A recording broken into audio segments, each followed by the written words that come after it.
Well, there are a few things that I want to make sure everyone understands when we look at 2008.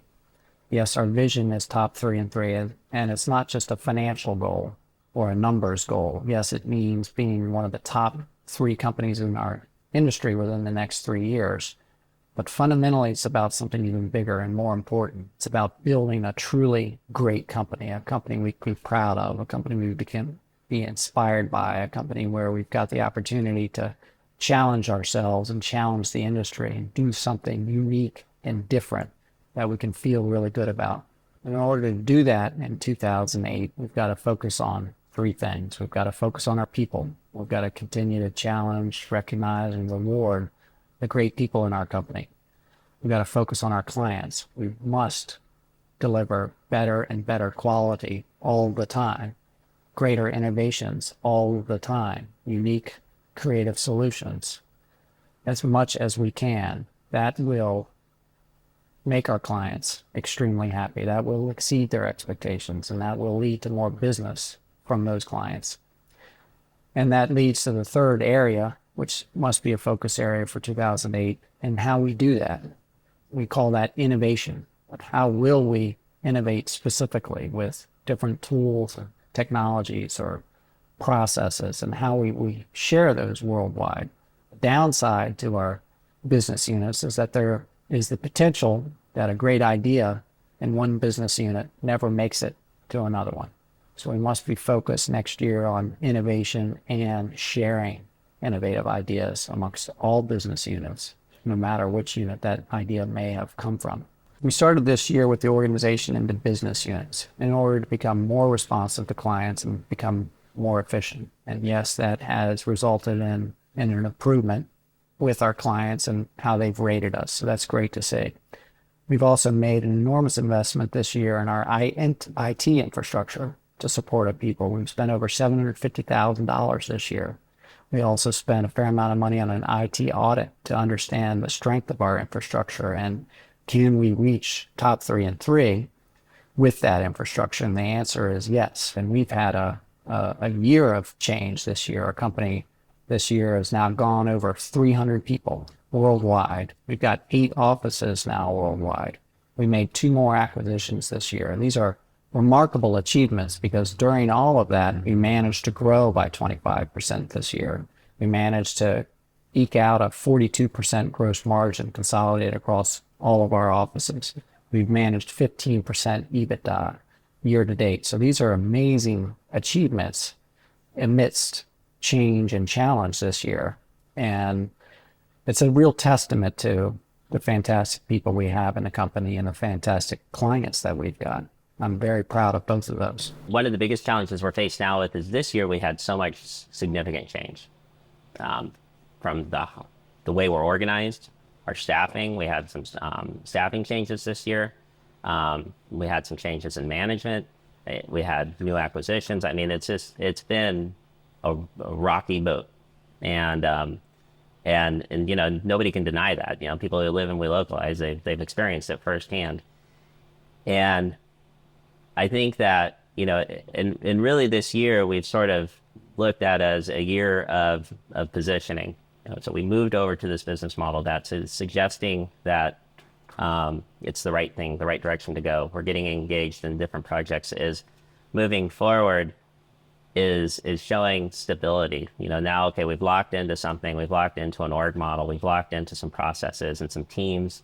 It's, you know, now let's let them go and do what we've asked them to do. This year we were able to add Japan, which was one of the final missing pieces. So now we've got offices in all major markets worldwide. We've got a unique hybrid delivery model with our teams in China. We've got all of the ingredients to make a very, very good and ultimately great company. So we're right at the tip of that opportunity right now.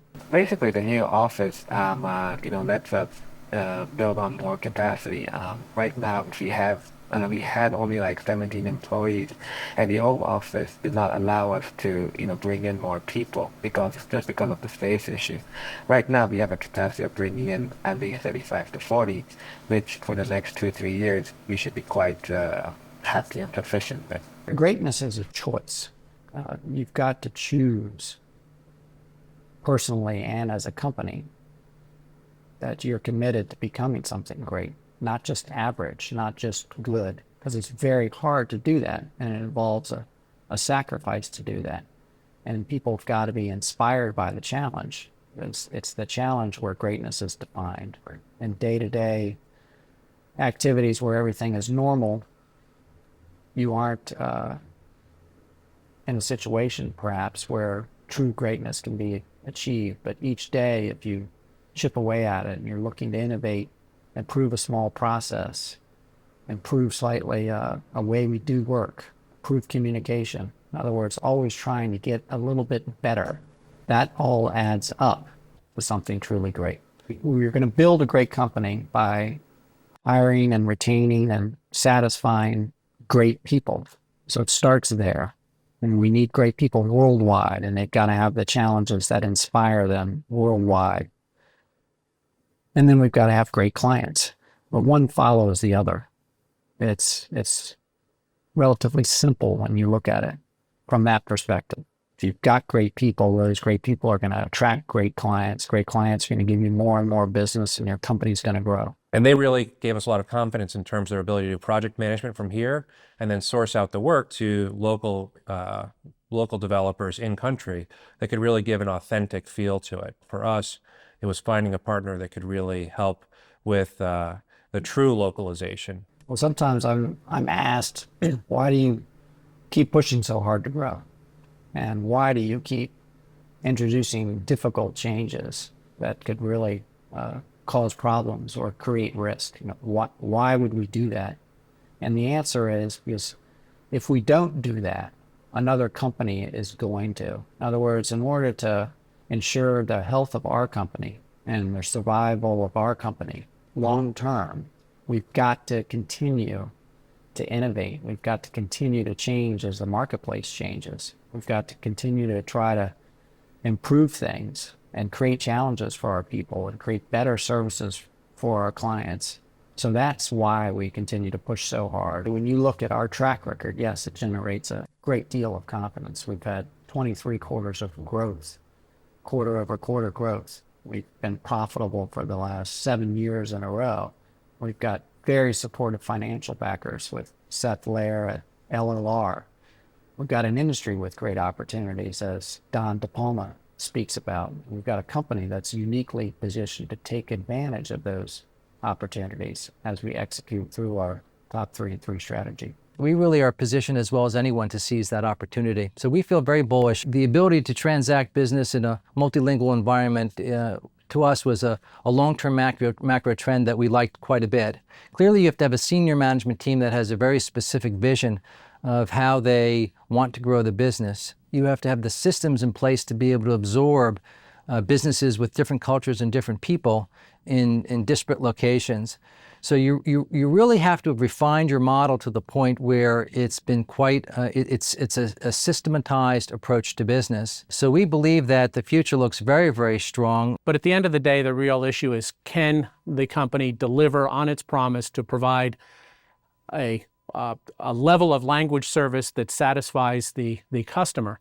And that's where any translation agency has to excel. That's where We Localize over the last couple of years has grown. What We Localize is doing is making sure that they're getting the right translators on the project, that they're going through a set, well-defined process in order to make sure that the words in one language or the code in one language, programming code in one language, make it into the other language or languages in a way that's going to be usable, understandable by the target community. And we will make sure we do not become complacent. We are ready to go after some of the most challenging engagements out there. We've been very successful in some of those this year, and within the past 12 months, we've won engagements for the likes of Google, which was very competitive. We've expanded our offerings into unique areas with Microsoft. We've continued to grow our business with Canon. We've got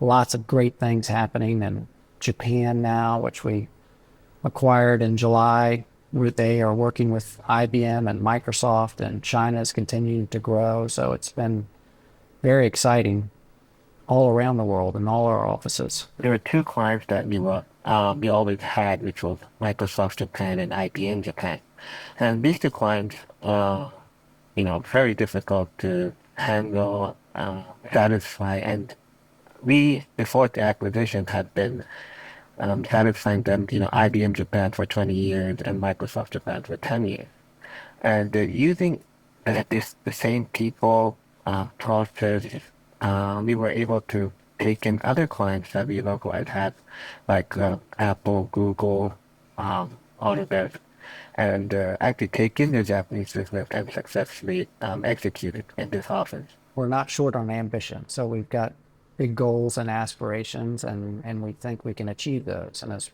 part of those, we're going to have to deploy an acquisition strategy. So we've acquired 7 companies within the last 7 years. What excites me about being part of We Localize is we share the same values, we share the same commitments to grow, and we're excited about doing what we do and being part of a growing dynamic company. We are as good as our employees are, and we do have great employees who are committed and are excited about getting us to achieve our goals. One of the strongest messages to me is being one of the smartest and best places to work for in the industry. And I think, and that's not even me kind of trying to sell it. I mean, because I think ultimately with the employees that we have, they all want that. We bring in, I mean, our employees are great employees. They're often highly experienced people, and very motivated across all the ranks of employees throughout all offices in the company. The future of the company, and particularly with the changes and the restructuring we've done this year, is really pointed towards how do we differentiate ourselves from our competition? How do we make We Localize look and feel and smell different from everything else out there? There's thousands of other companies we're competing for.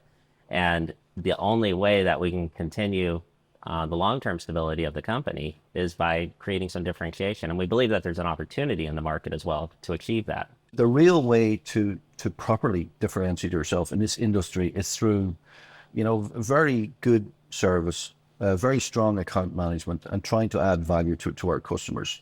And the employees are key to that. So what we're finding at the moment is, our key contributors, our key employers are absolutely vital to the strategy going forward. So it's quite exciting to see what the next couple of years will bring. There'll be a lot of organic growth, which is us trying to grow our own business. There'll probably be a lot more acquisitions, a lot more challenges from a people point of view. So it's quite an exciting environment at the moment, and something I think that we're all looking forward to.